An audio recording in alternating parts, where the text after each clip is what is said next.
Good morning. मैं doctor Sanjeev Kumar Sunshine Hospital Gachibowli से बोल रहा हूँ। आज अगर लोगों के घर में कुछ लोग पॉजिटिव पेशेंट्स आ गए हैं और उनको डर लग रहा है कि हम घर में कैसे इलाज करेंगे या हॉस्पिटल जाके एडमिट करें और हॉस्पिटल में बेड नहीं मिल रहे हैं, तो घर में इन लोगों का कैसे केयर करना है और कैसे इंतजाम करना है, मैं आपको 2 मिनट में दिखाऊंगा। हम अपने घर में 3 सेक्शन बनाएंगे। ये है हमारे घर का पहला सेक्शन।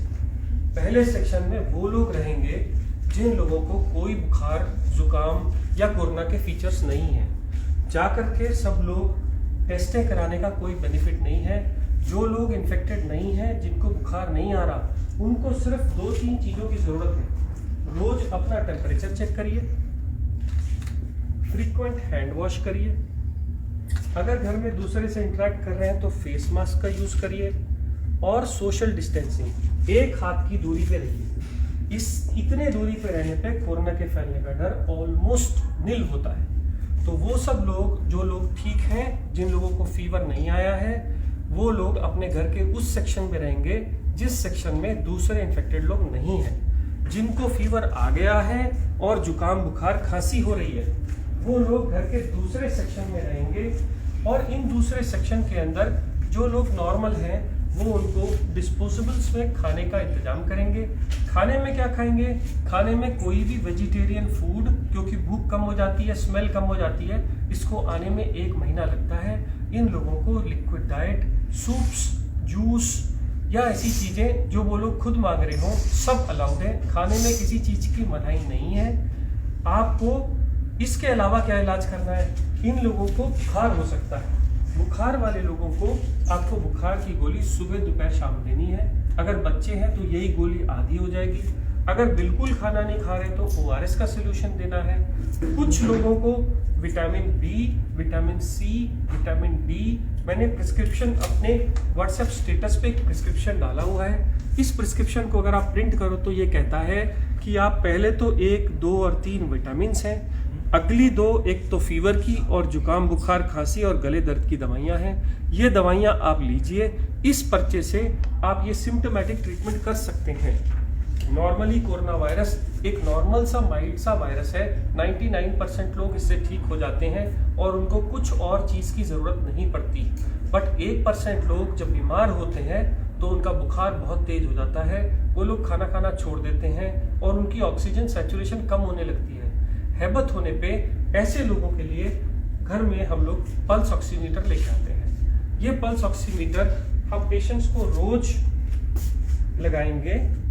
लगाने के बाद, ये कनेक्ट करने के बाद, एक बटन दबाने से पल्स ऑक्सीमीटर ऑन हो जाता है और ऑन होने पे थोड़ी देर वेट करना है। ये आपको पल्स दिखाने लगता है। जब ये पल्स दिखाएगा तभी उस वैल्यू को मानना है।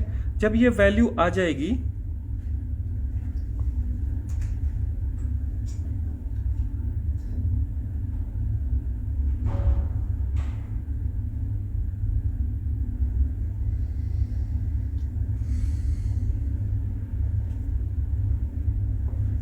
तो ऑक्सीजन सैचुरेशन 100% बता रहा है। 90 से कम है तो ये पेशेंट सिक हैं। अगर 90 से ज़्यादा है तो डरने की बात नहीं है। मैंने इतनी देर इसलिए वेट किया क्योंकि पल्स ऑक्सीमीटर लगभग 30 सेकंड ले जाता है नॉर्मल सैचुरेशन बताने के लिए।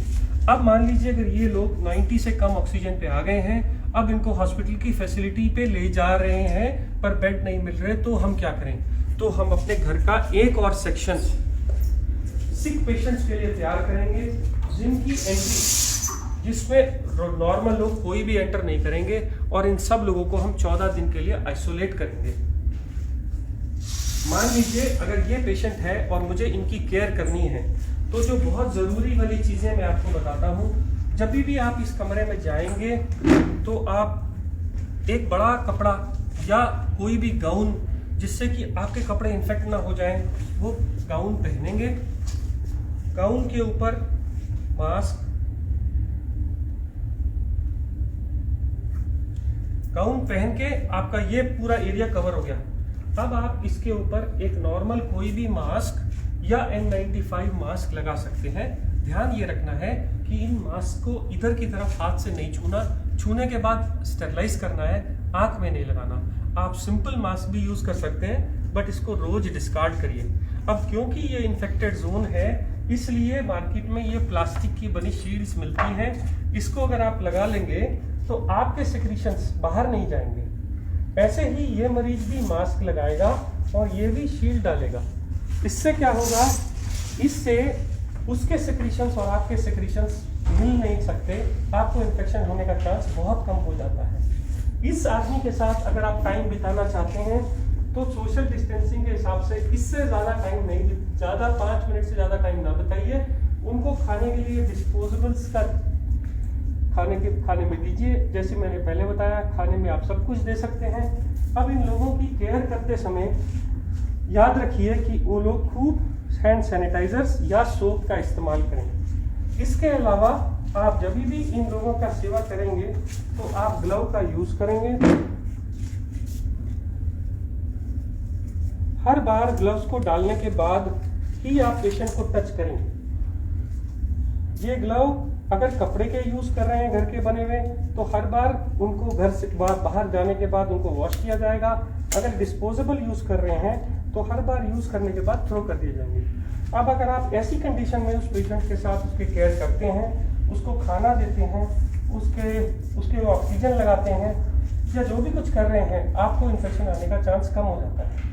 मान लीजिए अब ये पेशेंट का मैंने ऑक्सीजन सैचुरेशन चेक किया और ये 90 से कम था।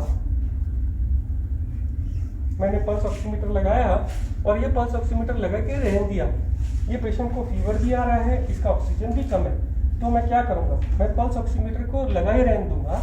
और ऐसा सिलेंडर मार्केट से मिल जाता है, इसके रीफिल हो जाता है, 400 रुपये पर रीफिल लेता है, 1 महीना चलता है। इसमें एक नॉब रहती है, ये नॉब को अगर आप ऑन करेंगे तो ये लीटर्स बताता है कितने लीटर पे चल रहा है।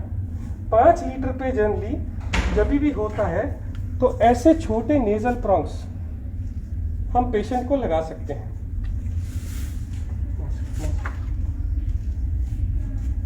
ऐसे नेजल प्रॉन्ग लगा सकते हैं। नेजल प्रॉन्ग लगाने के बाद आप ये पल्स ऑक्सीमीटर की रीडिंग देखिए कितनी आ रही है। अगर ये 90 से ज़्यादा नहीं आ रही और पेशेंट को तभी भी हैबत हो रही है, तो आप ये नेजल प्रॉन्ग हटा के मार्केट से ये बड़े वाला मास्क ला सकते हैं। इस मास्क से अगर आप सिलेंडर पे लगाएंगे तो 10 लीटर तक एक पेशेंट को ऑक्सीजन दी जा सकती है। तब आप ऑक्सीजन चेक करिए, 5 मिनट वेट करिए ऑक्सीजन देके। इसके बाद भी अगर ऑक्सीजन इंप्रूव नहीं हो रही तो आपके पास लास्ट ऑप्शन बचती है हाई फ्लो ऑक्सीजन मास्क। ये मास्क के साथ एक गुब्बारा लगा रहता है, इसको जैसे हम ऑक्सीजन से कनेक्ट करते हैं तो ये ऑक्सीजन एक्स्ट्रा देता है और इसमें आप 15 लीटर तक ऑक्सीजन भर सकते हैं। ये गुब्बारा भर जाने के बाद जब आप लगाते हैं तो पेशेंट की हैबत या ऑक्सीजन सैचुरेशन इंप्रूव कर जाती है। इसको लगाने के बाद आप सैचुरेशन को देखते जाइए, जब वो 90 से ऊपर हो जाए उसको ऐसे ही रहने दीजिए। दिन में ये लोग मास्क 3 से 4 घंटे लगा सकते हैं और जैसे अगर हैबत होने लगे तो छोटे मास्क पे आ सकते हैं। और अगर हो सके तो सोते वक्त बेड एंड को थोड़ा ऊंचा करके रखिए। अब इस कमरे की सेफ्टी के लिए कि इन्फेक्शन बाहर न जाए, घर का बना फिनाइल या कोई भी एंटीसेप्टिक सोल्यूशन से घर का पोछा मारिए। अब आप इस कमरे से जब बाहर आने लगे तो आपको सबसे पहला काम क्या करना है, ग्लव उतार के डस्टबिन में फेंक देने हैं और ये गाउन निकाल के आपको बाहर नहीं जाना। आप ये गाउन को हटा के उसी कमरे में छोड़ देंगे, मास्क शील्ड्स उसी कमरे में छोड़ देंगे और हैंड वॉश करके आप पूरा हैंड वॉश करके इस कमरे से बाहर आएंगे।